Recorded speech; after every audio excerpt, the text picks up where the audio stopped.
On January 16th of 2026, local area newscasters reported on anti-Palestinian graffiti on the wall of Walt Whitman High School.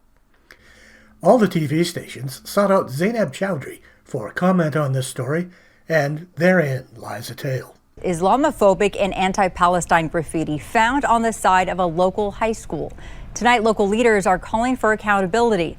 It all happened at Walt Whitman High School in Bethesda. And that's where we find our Liana Golden tonight as she pushes for answers.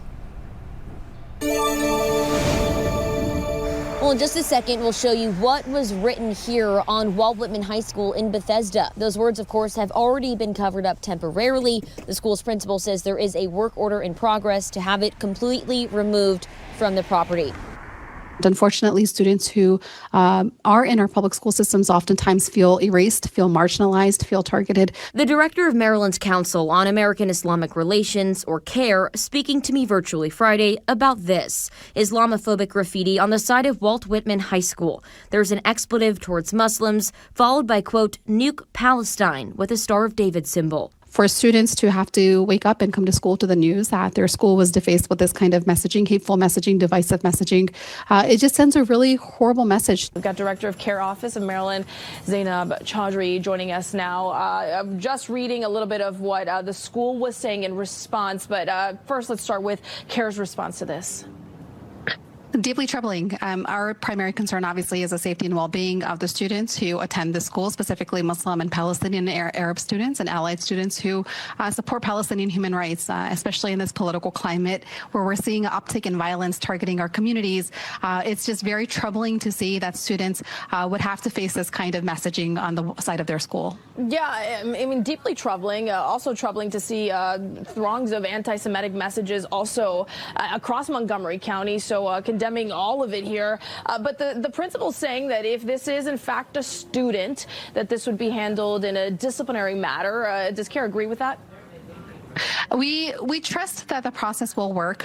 We have been in touch with school officials and with local law enforcement, and we acknowledge and want to express our appreciation for the swift response from the school principal as well as the superintendent, who have been in touch with families and with students to express their concern and condemn the messaging on the side of the school. The fact that this happened during Muslim American Heritage Month, which is a month of January observed by Montgomery County, including Montgomery County Public Schools, it just further underscores the fact that there has to be continued dialogue and education around the contributions of Muslim communities within our county and across the country who have contributed to our society in so many different ways. And we just want to make sure that students also recognize that they are feeling supported, that they have resources available to them, and CARE is committed to making sure that we are able to be available and present for their families as well. You talk about those conversations, especially education here.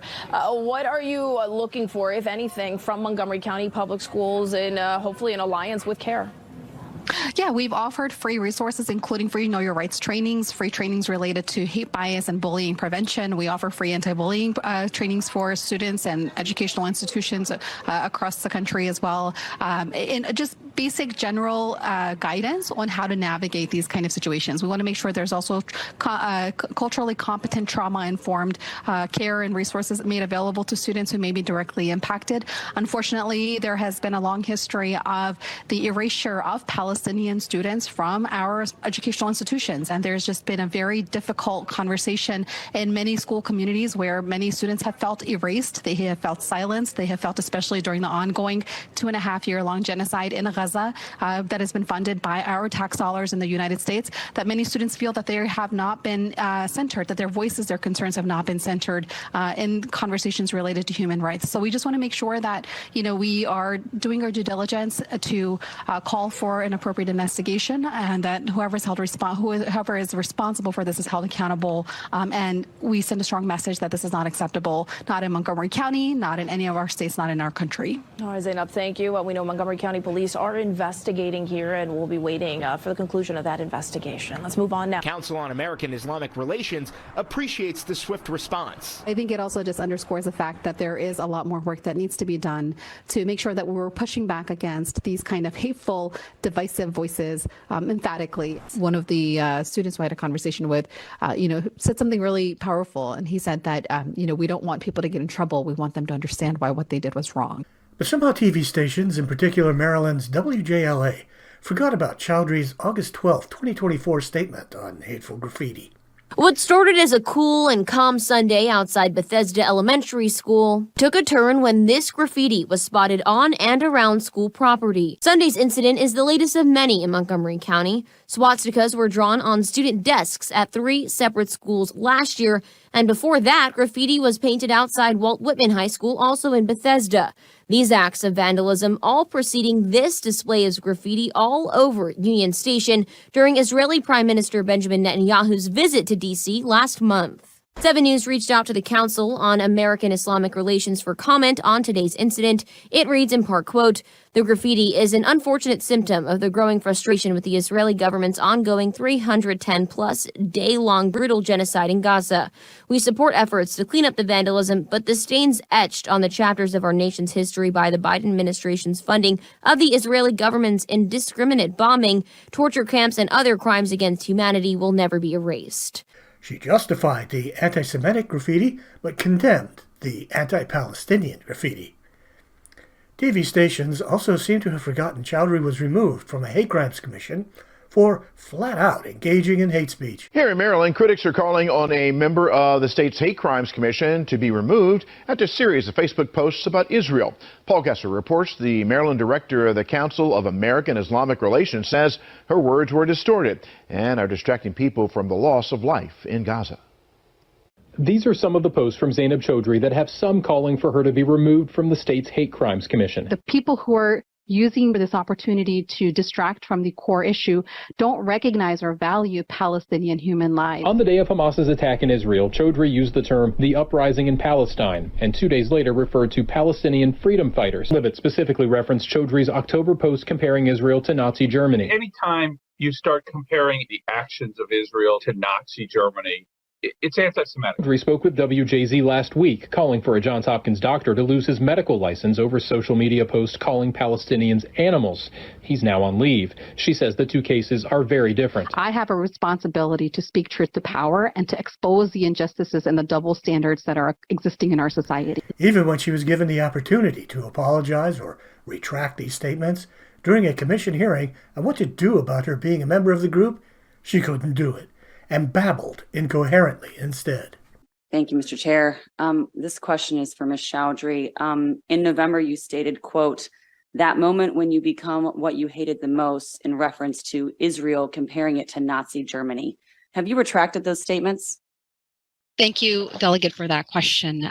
So this was actually a post that was shared by a close friend of mine who herself is Jewish.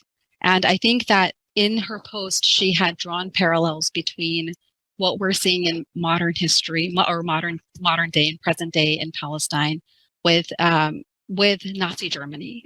And I think when that post was shared, that context did not translate over. Since that post was shared, I've had conversations with close friends of mine who are Jewish. And I have actually myself come to understand why that was so painful for the Jewish community. And this has been probably one of the most challenging, but also most enlightening and rewarding moments, in the sense that these conversations have helped me understand and have a better sense of the impact of these parallels, these comparisons for my friends in the Jewish community. And I deeply regret the pain that was caused by that, because that was never the intention by any of these posts. I think what we have to understand is that right now our communities are hurting, and the Palestinian American community across the state, around the country, who I personally have been speaking with, have felt silenced and erased and invisibilized.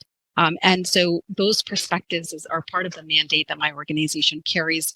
But thank you for that question. And yes, I have had conversations with friends of mine who've helped me understand the broader context around those posts. Yeah, I just don't really think I got a clear answer other than no, I have not publicly retracted and apologized for the statements.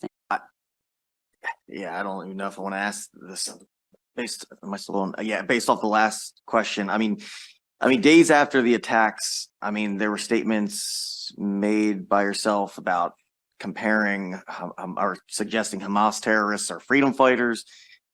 You wrote on October 26th about not being able to understand how the world summoned up rage for 40 fake Israeli babies while completely turning a blind eye to 3,000 real Palestinian babies. I mean, have you apologized for any of this language in the last 3 months? I appreciate that question, and I understand and recognize the complexity of this issue. I think more so than the posts, I think what we need to focus on here is the fact that communities are in pain. And each of us bring perspectives to the table that are shaped and informed by the communities that we advocate for and represent.